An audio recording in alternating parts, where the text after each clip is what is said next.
விஜய் நேயர்கள் கண் வணக்கம். நம்முடைய மூத்த பத்திரிகையாளர் திரு பிரியன் இணைந்திருக்கிறார். வாருங்கள் அவர்கள் பேசலாம். சார் வணக்கம். வணக்கம். நாம் தமிழர் கட்சியின் தலைமை ஒருங்கிணைப்பாளர் சீமான் அவர்கள் இன்றைக்கு ஒரு புது குண்டை தூக்கி போட்டு இருக்கிறார். பிரபாகரன் அவர்களே சொன்னாலும், பிரபாகரன் அவர்களே பெரியாரை ஆதரித்தாலும் நான் ஆதரிக்க மாட்டேன் அப்படின்றார். எப்படி பாக்குறீங்க? அவர் இன்னைக்கு இப்படி சொன்னத நம்ம ஏத்துக்கிறோம். பிரபாகரனே சொன்னா கூட நான் திராவிடத்த நான் ஏத்துக்க மாட்டேன் அப்படின்ற விஷயத்த அவர் சொல்றாரு. சரி, நான் கேட்கிறேன், அப்ப ஏன் முதல்ல நீங்க சொன்னீங்க, நான் பிரபாகரன சந்தித்து விட்டு வந்தவுடன் தான் திராவிடத்தை பத்தி என்னுடைய கருத்து மாறியதுன்னு ஏன் சொன்னீங்க? பிரபாகரன் சந்திச்சுட்டு வந்த பிறகு மாறிச்சுன்னா, அப்ப பிரபாகரன் திராவிடத்த பத்தி ஏதோ ஒரு விமர்சனத்த உங்ககிட்ட வச்சிருக்காரு. அதன் மூலமா மாறிச்சுன்னு தானே எல்லாரும் கருதுவாங்க. அப்ப அந்த மாரி கருத்த நீங்க வைக்க வேண்டிய காரணம் என்ன? அப்ப முதல்ல நீங்க சொன்னது பொய்யா? பிரபாகரன் அப்ப உங்ககிட்ட திராவிடத்த பத்தி எதுவும் சொல்லவே இல்லையா? ஏன்னா இந்த இடத்துல எக்ஸ்போஸ் ஆயிட்டார். சீமான் எக்ஸ்போஸ் ஆயிட்டார். சீமான் என்ன சொன்னாரு, இந்த மாரி பிரபாகரன சந்திச்சு விட்டு வந்த பிறகு தான் எனக்கு திராவிடத்த பத்தின கருத்து மாறிச்சு. அதுக்கு முன்னாடி நான் பெரியாரின் தலைவராக ஏற்றுக்கொண்டு விட்டேன். அவருடைய நாம் தமிழர் மேடையிலே பெரியார் படத்த வச்சிருக்காரு தலைவரு, ஒரு கட்டத்துல. ஸோ அது அவரே நான் இப்படி இந்த ஒரு நிலைமைக்கு வந்ததுக்கு காரணம் பெரியார்லாம் சொல்லியிருக்காரு. பெரியார மாரி ஒரு பெரிய ஒரு சமூக சீர்திருத்தம் யாரும் பண்ணல, சுயமரியாதைக்காரர் அது இது என்னவெல்லாம் பேசிட்டாரு. அவ்வளோ புகழ்ந்து பேசிட்டாரு. இப்போ திடீர்னு பல்ட்டி அடிச்சு அது கேட்டதுக்கு காரணம் என்ன சொன்னார், பிரபாகரனை சந்திச்சு வந்த பிறகு தான் மாறினேன்னா, இப்போ பிரபாகரனே சொன்னா கூட நான் என் கருத்தை மாற்றிக்க மாட்டேன் அப்படின்னா, அப்போ நீங்கள் பிரபாகரனை சந்தித்து விட்டு வந்த பிறகு தான் இந்த மாதிரி கருத்து எனக்கு இருந்தது, திராவிடத்தை பற்றின கருத்தை மாற்றினேன்னு சொன்னது பொய்யா? அப்போ அது உண்மைக்கு மாறானதா?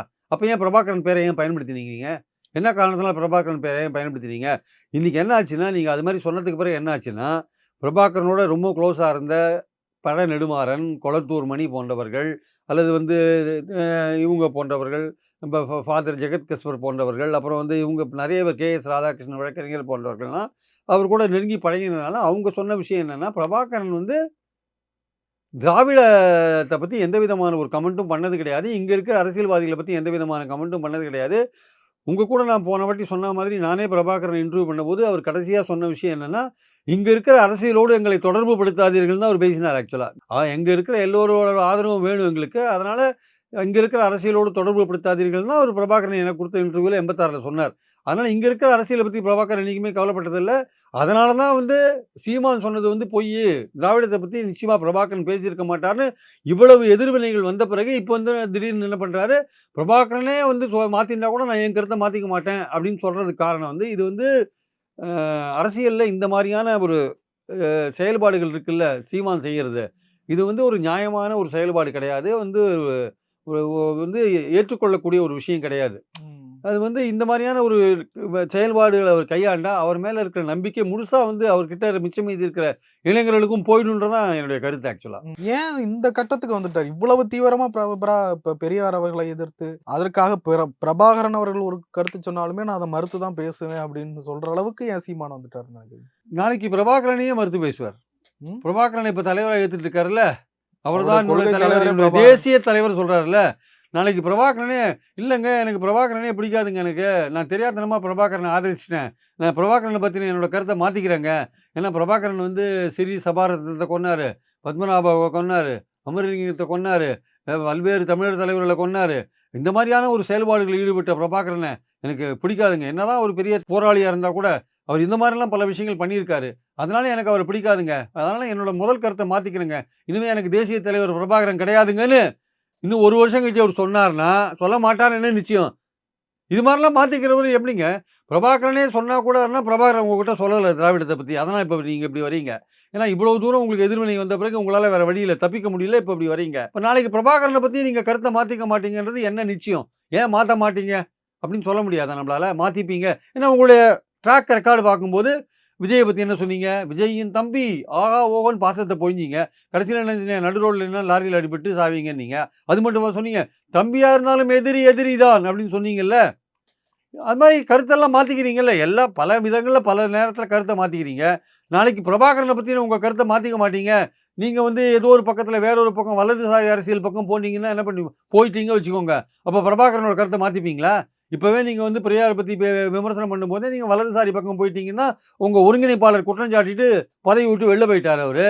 அது மாதிரி நிறைய பேர் வெளில போயிட்டே இருக்காங்க. இன்றைக்கி நீங்கள் பெரியாரை பற்றி எடுத்த விமர்சனம் இங்கேயே ஈரோட்லேயே ஃபெயில் ஆகிடுது. ஆக்சுவலாக நீங்கள் வெறும் பாஜக ஆதரவு ஓட்டை மட்டும்தான் வாங்கியிருக்கீங்க, அவங்க தான் உங்களுக்கு ஓட்டு போட்டிருக்காங்க. ஈவன் அதிமுக கூட உங்களுக்கு ஓட்டு போடல. பாஜக ஆதரவு ஓட்டை வாங்குறதுக்கு நீங்கள் வலதுசாரி ரோல் எடுத்து பெரியாரை நீங்கள் விமர்சனம் பண்ணீங்க. இப்போ நாளைக்கே நீங்கள் இன்னும் போக போக இன்னும் கொஞ்ச நாளில் வலதுசாரியாகவே மாறிட்டீங்கன்னா அப்போ பிரபாகரனை எதிர்த்து பேச மாட்டீங்கன்னு என்ன நிச்சயம்? தமிழ் தேசியத்தை கை கழுவிட்டீங்கன்னா, ஏன்னா நீங்கள் உங்கள் ட்ராக் ரெக்கார்டே சரியில்லையே. நீங்கள் என்ன முதல்ல என்ன பேசுகிறீங்க, 4 வருஷம் கழிச்சு என்ன பேசுகிறீங்க, அப்புறம் 5 வருஷம் கழிச்சு என்ன பேசுகிறீங்க, ஏதோ ஒரு கன்சிஸ்டன்சி இருக்கணும்ல. பெரியார் பிடிக்காது, அண்ணாவை பிடிக்குமா உங்களுக்கு? ஈரோடு கிழக்கில் கடைசி நாளில் அண்ணாவை ஏன் புகழ்ந்து பேசுனீங்க? அங்கே இருக்கிற செங்குந்து முதலியார் ஓட்டை வாங்கணும் தானே பேசுகிறீங்க. அப்போ நீங்களும் ஜாதி மதம் பார்த்து தானே வேலை செய்கிறீங்க. அப்போ உங்களுக்கு ஓட்டு வாங்கணும்னா நீங்கள் எப்படி வேணால் பண்ணுவீங்களா?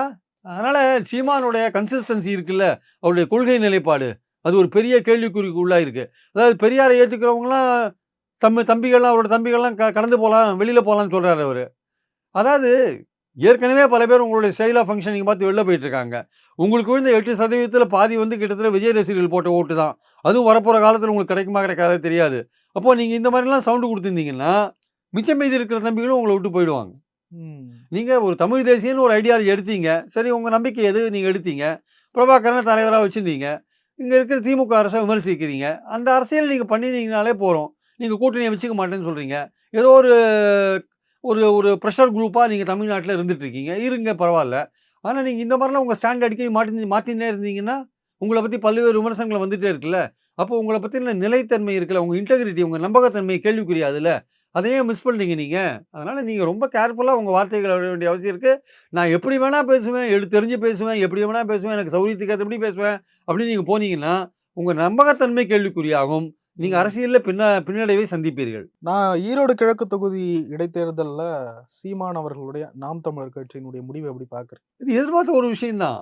நான் எதிர்பார்த்தது தான். டெபாசிட் போக எதிர்பார்த்தீங்களா? 10,000 ஓட்டு பிளஸ் பாஜக ஓட்டு வாங்குவார்னு நினைச்சேன். கரெக்டா வந்து பார்லிமெண்ட் எலெக்ஷன்ல ஈரோடு கிழக்கு சட்டமன்ற தொகுதியில பாஜக எவ்வளவு ஓட்டு வாங்கியிருக்கோ அந்த ஓட்டை இவர் வாங்கியிருக்காரு கூட சேர்த்து, அவ்வளவுதான். கரெக்டா பாஜக ஓட்டு இவருக்கு விழுந்திருக்கு. பெரியார் எதிர்ப்பு நிலையை எடுத்தாரு. அது அந்த தேர்தலுக்காக மட்டும்தான் எடுத்தாரா, இனிமேல் தொடர்ந்து எடுப்பாரா தெரியாது. பட் என்னோட கருத்து என்னன்னா, இந்த தேர்தலுக்காக தான் மட்டும் எடுத்திருக்காரு. அடுத்தது வேற ஒரு கருத்து எடுப்பார். அதனால வந்து கரெக்டாக பாஜக ஓட்டுன்னு அவருக்கு விழுந்திருக்கு. அதிமுக ஓட்டு கூட அவருக்கு வேலை. அதிமுக வந்து என்ன சொன்னாங்க, வாய்மொழியா என்ன சொல்லியிருக்காங்க, எல்லாத்தையும் எல்லாம் நோட்டாக்கப்படுங்கன்னு சொல்லியிருக்காங்க. சில பேர் போட்டிருக்காங்க. அதனால தான் 6,000 ஓட்டு நோட்டாக்க வந்தது. ஆனால் பெரும்பாலோர் டிஎம்கேக்கு போட்டாங்க. அதுதான் உண்மை. ஏன்னா அவங்க 42,000 46,000 போன வாட்டி ஓட்டு வாங்கினாங்க. அது 6,000 ஓட்டு நோட்டா 5,000 ஓட்டு அதிமுக போட்டதை வச்சா கூட மீதி இருக்கிற 30,000 35,000 ஓட்டு ஏடிஎம்கே ஓட்டில் ஒரு 20,000 ஓட்டாவது இவங்களுக்கு போயிருக்கும். யாருக்கு? ஏடிஎம்கேக்கு போயிருக்கும். மற்றவங்க ஓட்டு போடாதே இருந்திருக்கலாம். ஒரு 6-7% ஓட்டு பதிவு குறைஞ்சிருக்கு ஆக்சுவலாக.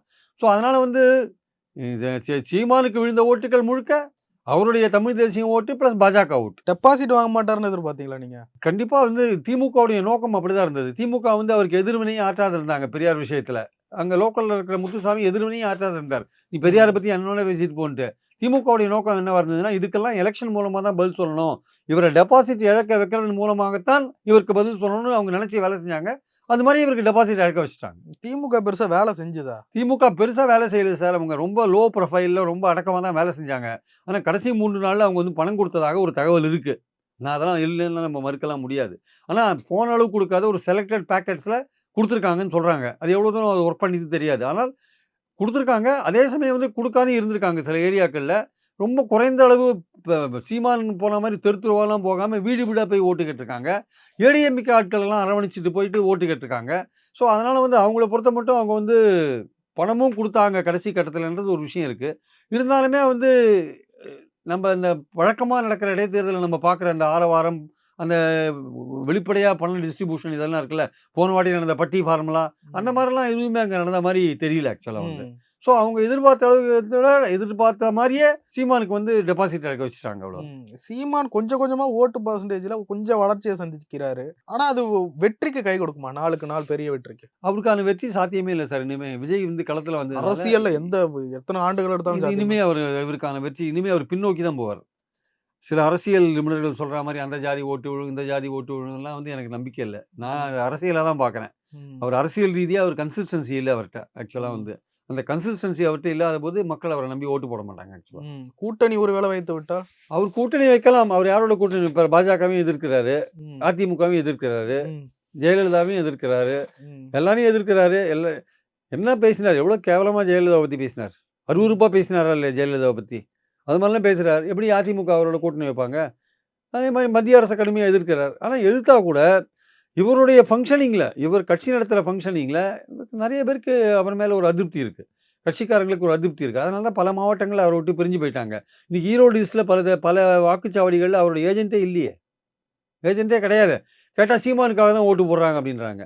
அந்த சீமானுக்காக ஓட்டு போட்டதில் விஜயோட ரசிகர்கள் அடக்கம்.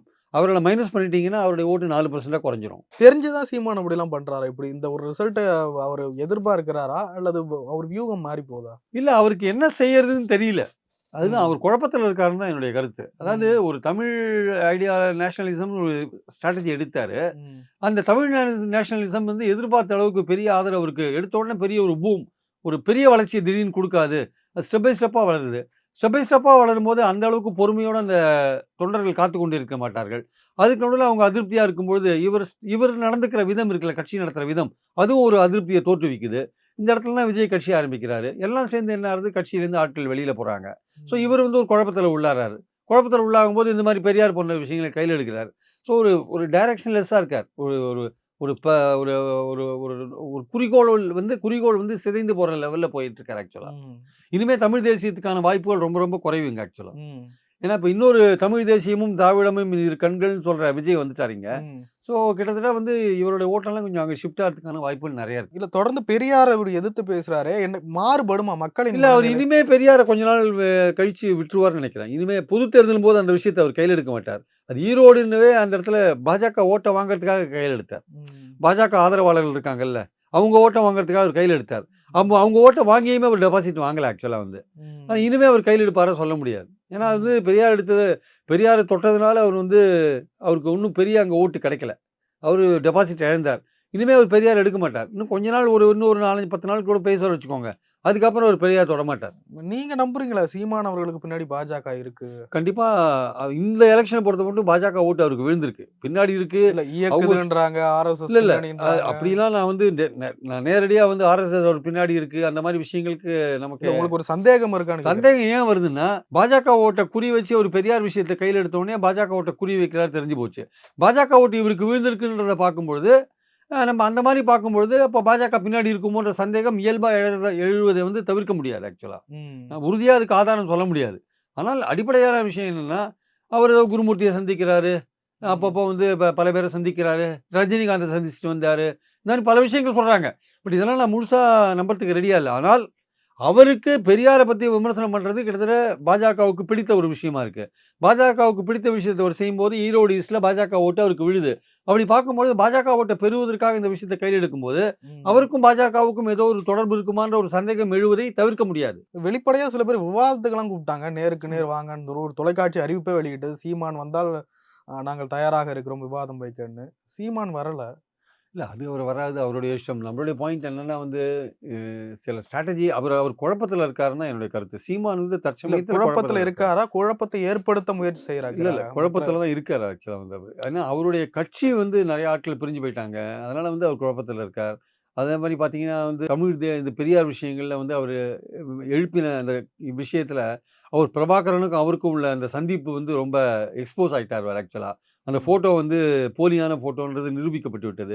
விடுதலை புலிகளே அறிக்கை விட்டாங்க. நாங்க இந்த படத்த குடுக்கலன்ட்டு. அவர் கூட போன ஒளிப்பதிவாளர் எல்லாமே சொல்றாங்க, படம் எடுத்தாங்க குடுக்கலன்றாங்க. ஸோ இந்த மாரி இருக்கும்போது, அதுல இவரு வந்து ஒரு காயின போட்டாரு. அந்த காயின் வேற விதத்துல இவர அஃபெக்ட் பண்ணிடுச்சு ஆக்சுவலா. இவர் பெரியார டேமேஜ் பண்ண பார்த்தாரு. நீ பிரபாகரன பார்த்ததே சில நிமிஷம் தான். நீ படமே அவரு உங்க கூட எடுத்துக்கல. நீங்க அத ஃபேப்ரிகேட் பண்ணி படத்த வெளியிட்டீங்கன்ற மாரியான விஷயம் வந்து அதிலேயும் வந்து அவருடைய நம்பகத்தன்மை அடிபட்டு போச்சு ஆக்சுவலா. ஸோ நீ பெரியார பத்தி ஆகா ஓகோன்னு சொல்லி பின்னாடி இப்ப நீங்க வேற மாரி பேசுறதும் உங்க நம்பகத்தன்மை அடிபட்டு போகுது. பிரபாகரன சந்திச்சேன், அவரோட ஃபோட்டோ எடுத்தேன், அவர் எனக்கு AK-47 ஏக்க கத்துக் குடுத்தாரு. அது இது அதுவும் வந்து கிட்டத்தட்ட பொய்யின்ற மாரியான எதிர்வினைகள் நெறைய வந்துடுச்சு ஆக்சுவலா. ஸோ இதெல்லாம் வரும்பொழுது அவர விட்டு கட்சிக்காரங்க நெறைய பேர் போறது, இந்த மாரி விஷயங்கள்லாம் இருக்கிறதுனால, அவரு கிட்டத்தட்ட பார்த்தீங்கன்னா, அவருக்கு தன்னுடைய செயல்பாடுகள் குறித்து அவரே வந்து ஒரு தமிழ் தேசியம் அல்லது இந்த திராவிடத்தை எதிர்க்கிறது போன்ற விஷயங்கள், இதுல கட்டமைச்ச அந்த விஷயங்கள் கம்ப்ளீட்டா வந்து சிதைஞ்சு போய் இப்போ ஏதோ ஒரு குழப்பத்துல இருக்காரோன்ற எண்ணம் தான் எனக்கு தோணுது. திமுக சீமான் அவர்களை எதிரியா பாக்குதா? திமுக அத கண்டுக்கவே இல்ல அவங்கள பத்தி ஒண்ணும். விஜய கூட கண்டுக்குறாங்க, அவர கண்டுக்கல ஆக்சுவலா.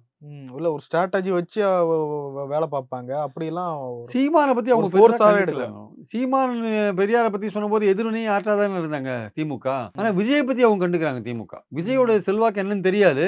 எப்படி இருக்கும்னு தெரியாது. ஆனா விஜய பத்தி கொஞ்சம் யோசிக்கிறாங்க. ம். அதாவது சமீபத்தில கட்சி ஆரம்பிச்சவங்கலாம் முதல்வர் கனவுல பிதற்றிட்டு இருக்காங்கன்னு ஸ்டாலின் அவர்கள் பேசினது விஜய பத்தி தான் பேசுறாரு ஆக்சுவலா. ஸோ ம். ஓரளவுக்கு விஜய் என்ன மாரியான ஒரு வடிவம் எடுப்பாருன்றது தெரியல ஆக்சுவலா. ம். அதனால கொஞ்சம் யோசிக்கிறாங்க திமுகல. நிறைய விஷயங்களை பகிர்ந்து கொண்டீங்க. நன்றி சார். Thank you.